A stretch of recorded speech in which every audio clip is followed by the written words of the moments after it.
friends नमस्ते जय जगन्नाथ मु आज एमती गोटे ग्रेवी तैयारी करछि ना ता देहरे पियाज पकईछि ना अदा रसुण ना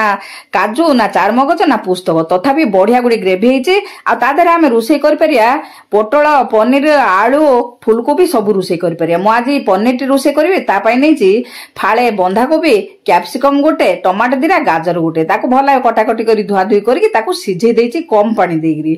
ताको ठंडा करिया पई छाड़ देछि एपटे पनीर टी को मध्य भाजी देछि ता ठंडा हला परे परिवा गुड़ा को ताको बाटी देछि तारी पानी रे ही ताको बाटी देछि चिकन करके नै आछि प्यान गोटे बसई तेल देई फुटण देई बाटी की रखिथिबा परिवा गुड़ा को ताको पके देछि सेही बटाटी को ता धरे दे देछि हळदी गुंड लंका गुंड लूण मसला गुंड ताको भला बे कसी देछि कभर ढांकी ढांकी कसिबा नले मुह को छाटी दबो तापर पनीर पके दबा वाह की वासना पूरा घर पूरा कंपुची तापर सर्विंग बाउल को बाहर कर देछि आपण माने करी खांतु आउ केमिति लागिला निश्चय कमेंट करिए बढ़िया गुडी रेसिपी करंतु ना देखिबे कोन